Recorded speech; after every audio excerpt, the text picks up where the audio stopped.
और उत्तर प्रदेश के जिला कानपुर में खाकी वर्दी पर एक बार फिर से पीड़ित परिवार का मकान कब्जा करने का आरोप लगा है, जिसके बाद सवाल उठता है कि उत्तर प्रदेश के मुखिया योगी आदित्यनाथ ने भूमाफियाओं पर तो कार्रवाई की है, क्या अब वर्दीधारी पर भी कार्रवाई होगी। मामला कानपुर नगर के कोयला नगर क्षेत्र का है, जहां पर पीड़ित ने आज कानपुर कमिश्नरेट के कमिश्नर कार्यालय में पहुंचकर न्याय की गुहार लगाई। पीड़ित ने बताया कि दरोगा ब्रजमोहन पाल अपनी वर्दी का गलत इस्तेमाल कर रहे हैं और पीड़ित ने यह भी आरोप लगाया है कि दरोगा के द्वारा उनके कमरे को तोड़कर उस पर अपना निर्माण करवाते जा रहे हैं। पीड़ित ने आरोप लगाया कि पुलिस के लोग न सिर्फ पुलिस का ही साथ दे रहे हैं और मुख्यमंत्री पोर्टल और राष्ट्रपति और प्रधानमंत्री को गुमराह कर रहे हैं। अब बड़ा सवाल यह होगा कि खबर चलने के बाद कानपुर का प्रशासन क्या कार्रवाई करता है। सर, मैं बड़े दिनों से सर भटक रहा हूँ।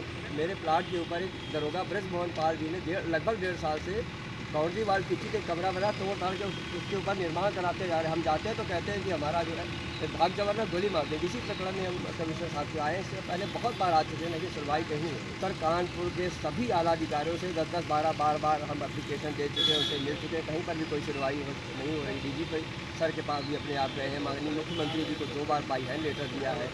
माननीय प्रधानमंत्री जी को, माननीय गृह मंत्री जी को, महामहिम राष्ट्रपति जी को 2 बार बाई हैंड लेटर देकर आए हैं।